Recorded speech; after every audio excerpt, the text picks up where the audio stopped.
دوستای گلم سلام. میخوایم پیراهن آستین کیمونو زنانه بلند رو که هم میتونه به صورت روزمره برای بیرون استفاده بشه و هم به صورت پیراهن ساحلی مستقیما روی پارچه برش بزنیم. شما میتونید تمام این مراحل رو عیناً روی پارچه‌تون مشخص بکنید. من برای واضح تر بودن اول روی کار براتون توضیح میدم.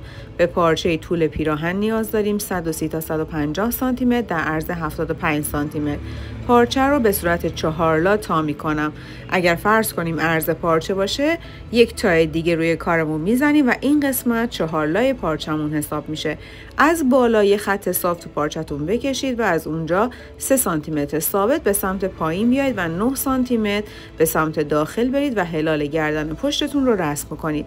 از نقطه 9 سانتی متر قد پیراهن رو به سمت پایین میام که من اینجا 120 در نظر گرفتم و انتهای کارم رو میام علامت میزنم. یک خط صاف در عرض پارچتون رسم کنید.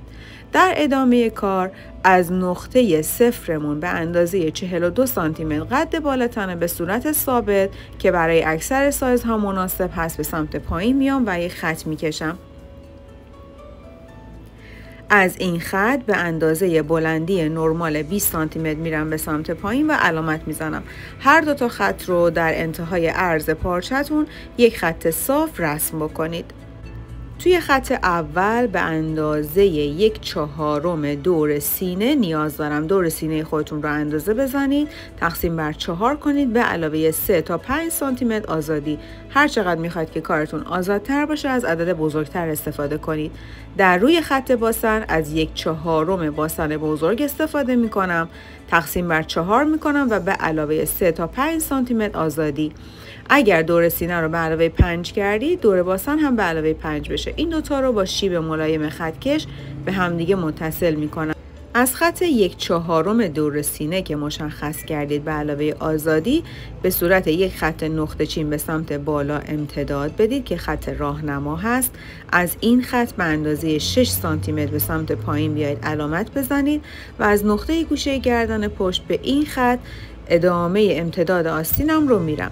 قد سرشانه 12 سانتی متر هست به علاوه قد آستینتون. هر مقداری که میخواید انجام بدید ولی باید توی عرض پارچتون این اندازه جا بشه و بیاید به سمت بیرون. من انتهای عرض پارچه رو برای قد آستینم در نظر میگیرم. اگه میخواین کارتون بلندتر باشه باید یک مستطیل دیگه برش بزنید و به این قسمت اضافه کنید. توی این قسمت دور بازو به علاوه آزادی رو میام به سمت پایین. دور بازو رو میام تقسیم بر 2 میکنم به علاوه 5 سانتی متر آزادی و روی این خط به سمت پایین میام. دقیقاً روی خط شیب سرشانه به صورت قائمه اندازه 1/2 دور بازو به علاوه 5 سانت رو به سمت پایین بیاد و با یک شیب ملایم به خط دور سینه متصل کنید. این خط کمر هست ولی ما چون اندازه سینه رو روش لحاظ کردیم دور سینه در نظر گرفتیم.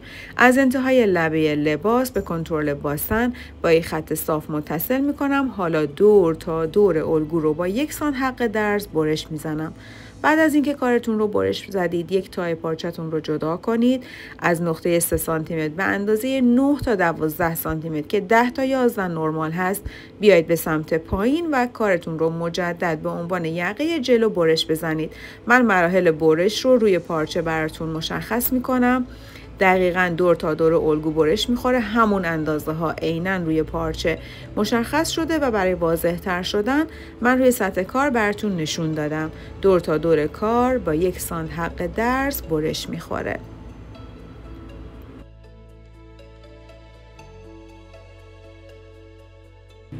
دو تا نقطه موازنه توی کارتون در نظر بگیرید. انتهای قسمت دور بازو و قسمت دور کمر رو به عنوان نقطه موازنه برای دوخت تمیز پهلوتون در نظر بگیرید. یک تای پارچه رو جدا میکنم همونطوری که روی الگو بهتون نشون دادم. از هلال گردن پشت به اندازه 8 تا 9 سانت یا 12 سانتی متر میام به سمت پایین و هلال گردن جدیدم رو میکشم. اگه میخواین یقتون راحت توی سر بره میتونین از عدد 10 یا 11 استفاده کنید. دقیقاً این قسمت رو با جا دوخت 1 سانتی متر برش میزنم. بعد از اینکه کارتون رو برش زدید 2 تا سرشونه ها رو روی هم دیگه قرار میدید، دوخت میکنید و پاکدوزیش رو انجام میدید به این حالت.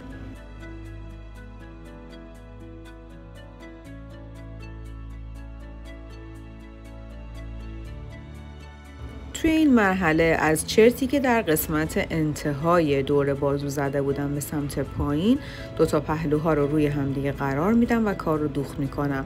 قسمت دور آستین رو من اینجا سردوز زدم، شما میتونید به صورت 2 پیچ هم به سمت داخل برگردونید.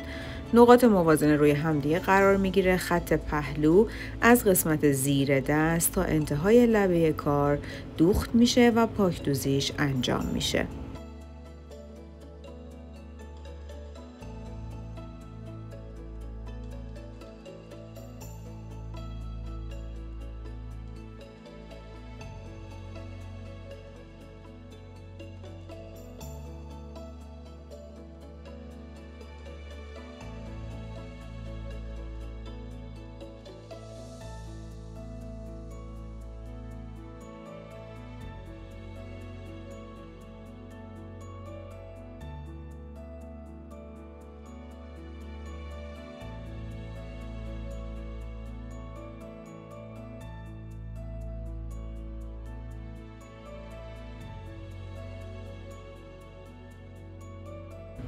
بعد از اینکه زیر بغل رو تا پایین دوخت زدید و پاکدوزیش رو انجام دادید، حالا توی این مرحله قسمت دور آستینتون رو به سمت داخل برگردونید با جا دوخت 1 سانتی که براش در نظر گرفته بودیم و خیلی راحت کارتون رو چرخ کنید.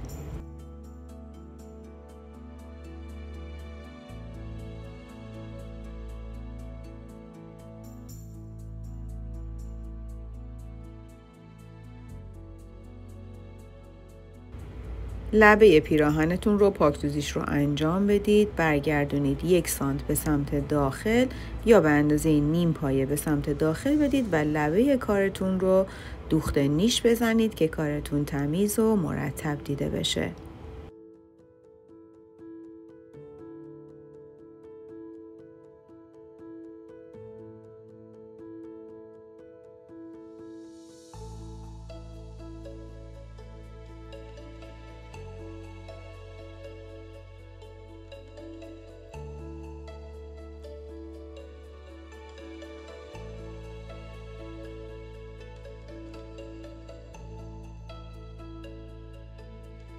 برای پاکدوزی یقه میتونید از نوار اریب‌های آماده استفاده کنید یا از پارچه اصلی 1 نوار از اریب پارچه به عرض 2.5 سانتی متر در بیارید و برای پاکدوزی یقه استفاده کنید. به اندازه دور تا دور یقه به علاوه 3 سانتی متر اضافه درز نوار اریب برمیدارم. از مرکز پشت 1 سمت نوار رو قرار میدم و به اندازه نیم پایه چرخ میکنم. نوار شما باید رو به روی پارچه اصلی یا تنه اصلی شما قرار بگیره، یعنی از سمت رو باید چرخ کنید. به اندازه نیم پایه کار رو چرخ میکنم. توی این مرحله قسمت نوار اریب و دور گردن شما به هیچ عنوان نباید کشش داشته باشه، یعنی هیچ کدوم نباید که دچار کشش بشن زمان دوخت.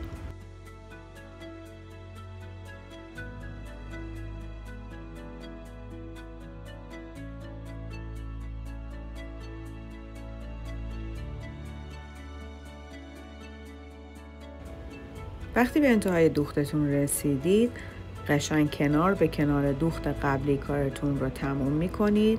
اضافه درزها رو به نیم تا 1 سانت میرسونید. کار رو خیلی مرتب تا میکنید به سمت داخل. ببینید به طوری که اصلا نوار شما از سمت روی یقه دیده نشه، یعنی تنه اصلی بالا تنه شما سوار بر نوار اریبی باشه که دارین دوختش رو انجام میدید. از سمت داخل لب به لب نوار اریبم رو میام 1 دوخت تمیز و حرفه‌ای میزنم که کار از رو تمیز و مرتب دیده بشه.